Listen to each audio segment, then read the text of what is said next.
Welcome to Israel, Islam and End Times. My name is Daniel Secomb. I'm the founder and director of the ministry. It gives me great pleasure to introduce to you our next guest to be interviewed. He comes from the world of academia, and he is a professor of history from the School of Humanities and Sciences at Colorado Christian University. He holds a Ph.D. in the 17th to the 18th century in English history from the University of California. He also holds a Master's of Divinity in Theology from Talbot Theological Seminary, and he also holds a Master's degree in the study of European modern history. He is a seasoned author and conference speaker, and he also specialises in the mentionings and the occurrences of Islam within church history. Please welcome Dr. William Watson. You are a distinguished professor of history. What area of history do you specialize in? Back in the early 90s, when I was doing my doctoral work through the University of California, I began to specialize in the church history of the English clergy in the 17th and 18th centuries. My doctoral dissertation was on their politics, Whig or Tory, monarchical or democratic, Lockean. And then I spent about 7 or 8 years doing that. The next 7 or 8 years, I specialized in their scientific ideas. They were beginning to think maybe the Earth could be older, and how could they reinterpret Genesis 1 for an old Earth or a young Earth, and there was that debate going on, and I spent about 8 years studying that. And then in 2007, I had a debate with one of my colleagues here at Colorado Christian University, who is a Presbyterian, and does not believe in the rapture, and does not believe that the Jews have a future in God's kingdom in any way. And when in the midst of the debate, he said, all the stuff that Watson is talking about was invented by John Nelson Darby in the early Victorian period. And it doesn't go back throughout church history. It has never been taught. Then they begin to say that, Darby just invented it, or he got it from some crazed young Scottish girl who was demon-possessed. And I just said, this is nonsense. I have dedicated my life to researching all of the published works and even the manuscript sources of clergy in England in the 17th and 18th century, and I run into this eschatological work all the time. Expectation of the Jews returning to the land, expectation of the Antichrist and who he would be, and even a pre-trib rapture. And I encountered it all the time, so I said, this is nonsense. And he didn't believe me. Well, that very summer, I had a fellowship to Oxford University. It was basically based on my scientific research of the clergy. And in all my free time, I dug through the archives. In fact, a lot of my career has been spent digging through the archives at the British Library. This summer, I'll be going back for half the summer, reading at the British Library, reading at Oxford and Cambridge University libraries to find even more material. You've written a book called Dispensationalism Before Darby, English Apocalypticism in the 18th and 19th Century. What were your reasons for writing this book? I kept running into people that said, Darby just invented all this stuff. Why do you believe that, Watson? And I kept saying, I keep running into it 100, 200, 300 years before Darby. Again, I read in the 16th, 17th, and 18th century, and this material is there. And it's very similar to Darby's material. And so I decided to publish my book, Dispensationalism Before Darby. One of the things that caught my attention about your book was the fact that you have identified over 60 figures from church history from 300 to 400 years ago who all believed that the Antichrist would come out of Islam. Can you identify who some of these figures are? Yes. In fact, in my last paper that I presented at a conference, I tracked Antichrist in the 16th, 17th, and 18th century. And in the 16th century, Luther and Calvin were convinced the Pope was the Antichrist. And I would say that usually whoever seems to be the greatest threat to the church is often called the Antichrist. And when there were Catholic armies going through Europe massacring Protestants during, the religious wars of the 16th and 17th century, many people thought of the Pope as the Antichrist, and they thought they were living in the last days. But however, the first instance where I actually have the Antichrist identified as Islam, actually, a John Napier in 1593, and then a Robert Dupont in 1599. These are clergymen during the reign of Queen Elizabeth I, and they were referring to Muslims as Gog and Magog. Not necessarily Antichrist. Many of them were still saying the Pope was the Antichrist, but that Gog and Magog, who would go into the land, were the Muslims. And also Thomas Brightman in 1607, Thomas Drake in 1608, were people that saw the Turks as Gog and Magog, or the Muslims. Sometimes the king of the north was the Turks, and the king of the south were the Saracens or the Arabs. So they were thinking of the Muslims as a threat in the end time. Antichrist alone, the first time I found that was with Peter Halen, 1625, excuse me. Of course, again, I have found that I have found 16 sources in the 17th century that identify the Muslims as either the Antichrist, or as the king of the north and king of the south in the last days, from Daniel, of course, or from Gog and Magog, which are found in Ezekiel and in the book of Revelation. And in fact, I've even found a few, as I say, in the 16th century, plenty in the 17th century. But what's interesting is, by the 18th century, a majority of the people that have any identification of Antichrist identify Antichrist as Islam and not the Pope, which I find no one that I know of has ever done this work. Well, Christopher Hill had an idea that Antichrist in the 17th century, he has a book called Antichrist in the 17th Century, a British historian, where he identifies a shift between a papal Antichrist and an individual Antichrist. The Puritans in the 17th century thought that King Charles I, who of course was in the English Civil War against the Puritan Roundheads, against the Cavaliers, who were the Royalists, and they were identifying maybe Archbishop Laud, who was a persecuting archbishop of the Puritans, or the king as the Antichrist. Later on, he identifies the Antichrist became an individual. And I've actually found many people that have believed that the Antichrist could be a future individual, a king or an emperor or someone like that, which started the trend of trying to identify maybe an American president as the Antichrist, or Mussolini as the Antichrist. But I would have to say that by the 18th century, a majority of my sources identify Islam as the Antichrist.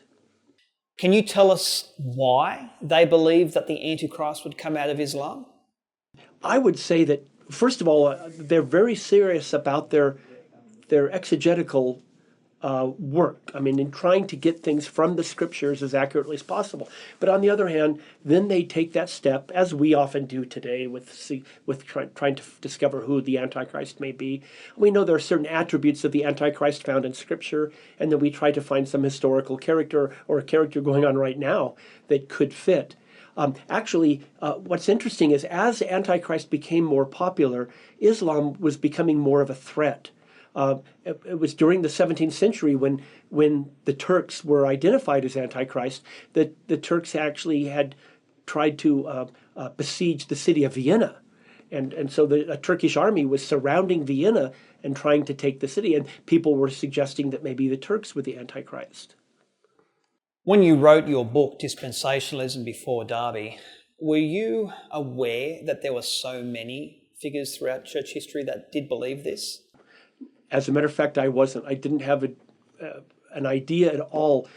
Actually, in my own private life, with what's been going on in the world with Islam, with ISIS and Al-Qaeda, I've begun to wonder if perhaps Islam could be the Antichrist. And that was, actually, a lot of that was even before I was doing this research. But as I really started digging in and I found all of these sources that identified the Islam as Antichrist, I was quite amazed.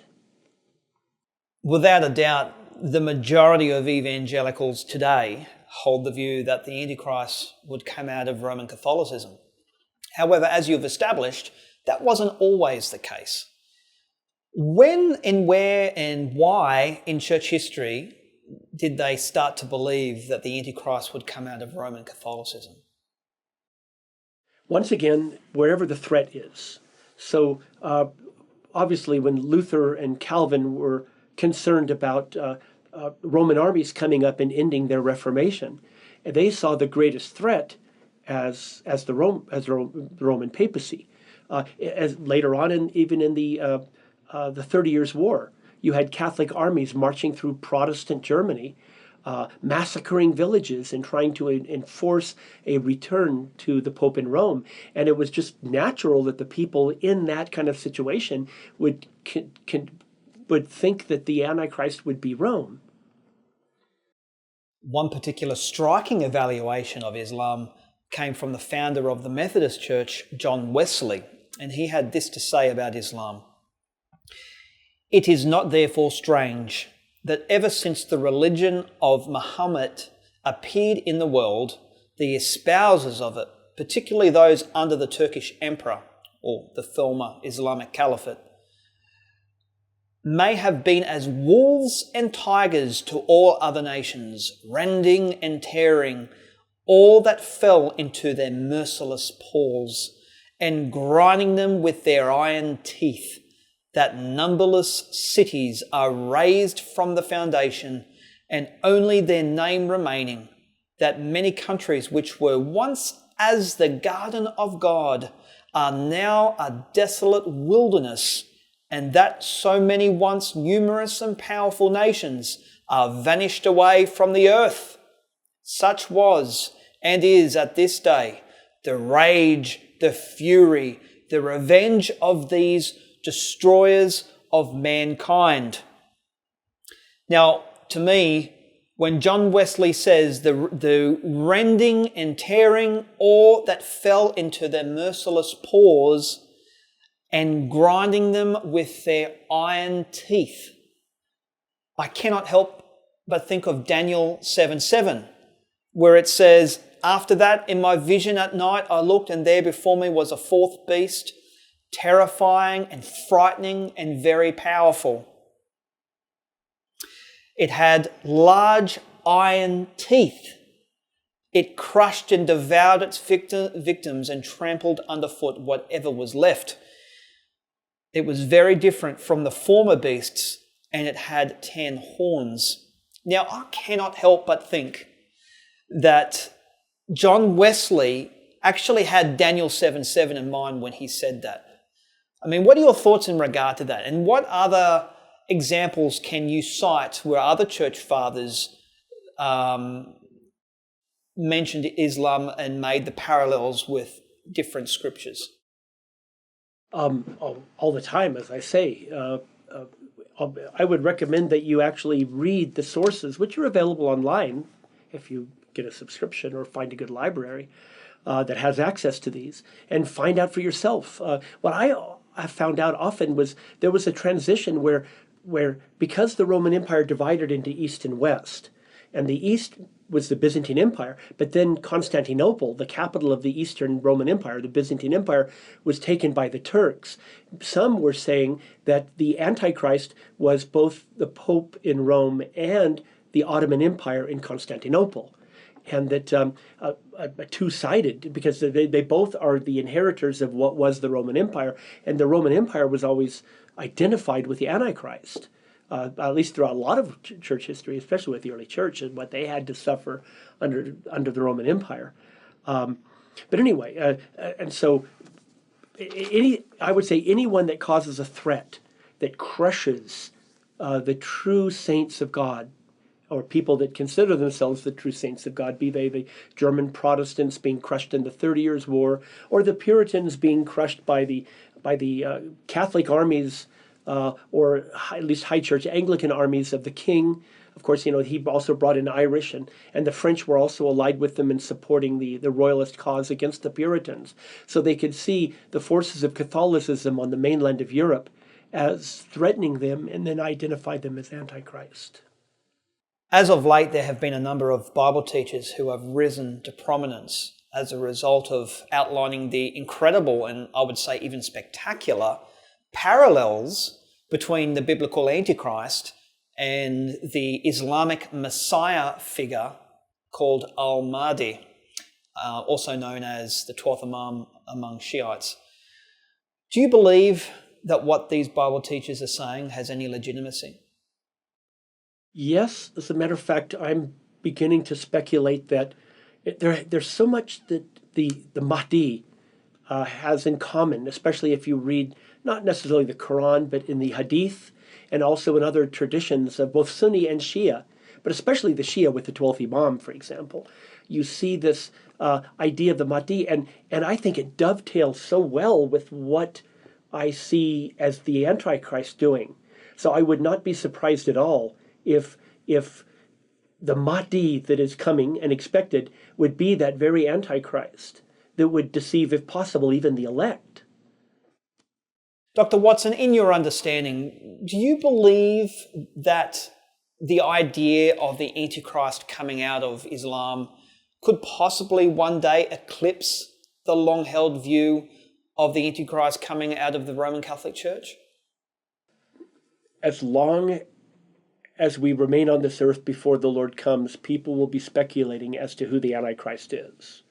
And like I said earlier, if Rome is the greatest threat to the people of God, they see Rome as the Antichrist. When the Turks became the greatest threat, they saw the Turks as the Antichrist. I think the idea of an Islamic Antichrist is already beginning to eclipse the Roman Catholic. The Roman Catholic Antichrist was already beginning to fade by the 17th, especially by the 18th and the 19th century. Now that we have a gentler, kinder Roman Catholic Church that is no longer burning Protestants at the stake, is no longer having Spanish Inquisitions against Jews and other groups, but now is apologizing for its horrible behavior of previous centuries, we don't see Rome as a threat anymore. The greatest threat in the world today is Islam, a rabid form of Islam that is causing the death. Every day we see things in the news about more and more people being killed and more attacks and terrorist attacks. And it's only natural that we would fear that it would be and if the Lord is coming back soon, it would make a lot of sense to think that the last days are being set up and that Islam is the Antichrist. Look at Israel. Israel is being threatened. The Bible says that Gog and Magog, the king of the north and the king of the south, the Antichrist will all threaten Israel. And now that the Jews are back in the land and restored to the land and there isn't Israel, there's really only one power on earth that daily threatens to annihilate the Jews, to wipe them out, to end Israel, to attack Israel. And I tend to think, I want to be careful as a professor, but I tend to think that if the Lord is coming back at all soon, it would have to be Islam. And one of these days, the Muslim countries who are struggling for power, each one has their own vision of what the caliphate will be. Sunnis believe it will be a Sunni caliphate and they'll conquer the Shia, and the Shia believe it'll be a Shia caliphate and conquer the Sunnis. And one of these days, the Muslim world will get their act together, unite, and form that caliphate that they all expect. And when they do, I fear they will go for Israel, and it will be the Battle of Armageddon. And I believe it will be at that time that Jesus will come back. And finally, do you personally hold the view that the Antichrist will come out of Islam? I think right now the strongest case is that the Antichrist will come out of Islam. Again, it could be the Lord will tarry and centuries later, Islam will be gentler and kinder and everything will be nice and they won't be a threat anymore. I don't really see that. I'm 99% sure that Islam will be that threat. Dr. Watson, you have given us some incredible food for thought with your answers. Now, your book that you've written, Dispensationalism Before Darby, English Apocalypticism in the 17th and 18th Century. How can people get a hold of this book? The book is Dispensationalism Before Darby, 17th and 18th Century English Apocalypticism. You can get it on Amazon, But actually, if you get it directly through the publisher, you'll probably save a little money. They often discount the book pretty regularly. And of course, their webpage would be lampianpress.com. In fact, what you could do is go on Facebook and be a Facebook friend, or put a like lampianpress.com, and then when they do have their special sales where they mark the book down 25 or 30%, you can pick it up and save a few bucks. Dr. Watson, thank you so much for your time. It's been an absolute pleasure. Thank you so much for watching this interview. For those of you who are interested in what's happening in the world of Israel, Islam and end times, then please go to our website. It's www.israelislamandendtimes.com. God bless you.